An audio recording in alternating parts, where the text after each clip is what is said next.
بڑی امید ہے سرکار قدموں میں بلائیں گے، کرم کی جب نظر ہوگی مدینے، اور اگر جانا مدینے میں ہوا ہم غم کے ماروں کا، تو مکینے گنبد خضرا کو حال دل سنائیں گے۔ حضور کی بارگاہ میں عرض کریں کہ نہیں کوئی سنتا تو نہ سنائیں گے نا، حال دل اور روزے دے دوالے نے غلامہ دیاں ٹولیاں، اب ایکھو نا ایک پیا سنن دا کروڑاں دیاں بولیاں۔ وہ میرے بالکل آگے ایک بابا جی تھے، ایک دفعہ تو وہ کاپی سے دیکھ کے سلام پڑھ رہے تھے، کاپی سے دیکھ کے، تو وہ کئی دفعہ تلفظ بھی ٹھیک نہیں ہوتا تو بھولتے، تو مجھے کہنے لگے اے حضرت صاحب ہے کیے، تو میں کاپی پڑھ کے انہاں دی لپیٹ کے جیب چپائی، میں کہ تسی اپنی بولی چ گل کرو، سرکار نو ساریاں بولیاں ہوں گی۔ ہاں، اب اپنی لفظ تاثیر سے بنتے ہیں، تلفظ سے نہیں۔ اہل دل آج بھی ہیں اہل زباں سے آگے۔ تو بزرگ چڑھے فلائٹ میں، تو اب ہمارے ہاں تو بس میں بیٹھنے کا رواج ہوتا ہے، تو جہاں ان کو جگہ ملی وہ بیٹھ گئے، تو عملے والے ان سے بحث کرنے لگے کہ جناب آپ سیٹ نمبر دیکھیں اور اپنی سیٹ پہ چلیں۔ تو ہمارے پیچھے ایک جوان بیٹھا تھا، وہ کہنے لگا ہے ساڈے پنڈ دے بندے نہیں ٹھیک ہو سکتے، یہ دیکھو یہ انہیں کدوں سیانے ہونا ہے، دنیا کتنے پہنچ گئی۔ تو میں نے انہیں کہا بابا جی آپ کے گاؤں کے ہیں؟ کہنے لگے ہاں۔ میں نے کہا کتنے پڑھے ہوئے ہیں آپ؟ اس نے کوئی MBA یا BBA غالباً اپنی تعلیم بتائی، تو میں نے کہا اگر ڈگری پاس ہوتی نا آپ کی تو آج میں نے پھاڑ دینی تھی۔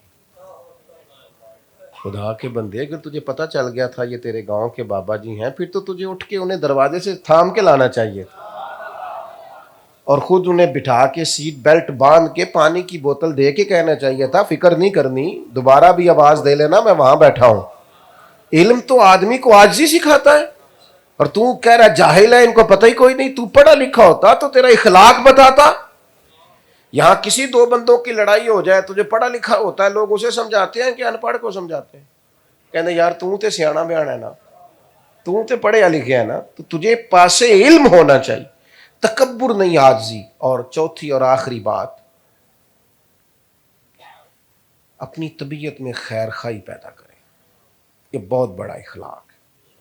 ہمیں نا آہستہ آہستہ کر کے لالچی بنایا گیا۔ کوئی شخص بغیر نفع کے چند قدم اٹھانے کو تیار نہیں۔ یہ ہماری دینی محفل ہے نا، تو اگر دینی محفلوں میں بھی سارا دن یہ بحث چلے کہ مولوی اتنے کا، نعت خواں اتنے کا، قاری اتنے کا، نقیب اتنے کا، اللہ ماشاء، کیا پیچھے رہ گیا؟ خیر خواہی کا مزاج پیدا کریں۔ ہم پتہ کیا کرتے ہیں، ہم لوگوں کو تعاون دیتے ہیں تھوڑا بہت کبھی مجبوراً، لیکن کسی بندے کو پوری طرح سیٹ کرنے کی ہم کوشش، ہم سوچتے ہیں اگر ہماری دکان کے ساتھ اور دکان پڑ گئی تو پتہ نہیں ہمارا رزق یہ لے جائے گا۔ ایسا ہو سکتا؟ یہ نہیں ہو سکتا۔ لوگوں کو مضبوط کریں، انہیں سیٹ کرنے کی کوشش کریں، ان کے مزاج کے۔ نبی کریم علیہ السلام نے کیا کیا؟ حضرت عمر کیا کہا کرتے تھے؟ فرماتے تھے میں تو اونٹ چراتا تھا۔ یہ دیکھو کریم کا کرم ہے کہ 24 لاکھ مربع میل کی حکومت چلانے کے قابل کر دیا۔ کس نے ذروں کو اٹھایا اور صحرا کر دیا، قطروں کو ملایا اور دریا کر دیا۔ کسی کو مضبوط کریں، کسی کو طاقتور کریں، فیس آپ بھریں، لوگوں کو امداد دے دے کے انہیں بھکاری نہ بنائیں، ہر وقت لینے والا نہ بنائیں، بلکہ انہیں کہیں کہ طاقتور بنو۔ امام مالک سے امام اعظم نے ان کی والدہ سے کہا تھا میں تیرے گھر کا خرچہ دوں گا، بیٹے کو پڑھا۔ لوگوں کو مضبوط کرنا ہے ہم نے۔ ہم صرف اور صرف امداد باہمی کے قائل ہیں، اور وہ بھی چند سکوں کی حد تک۔ آپ اپنی مزاج کے اندر خیر خواہی لائیں، کسی کا بھلا کرنے کی کوشش کریں۔ آپ یقین کریں ایک بندے کا کھانا دو بھی کھا سکتے ہیں، شرط یہ ہے کہ دل میں گنجائش ہو۔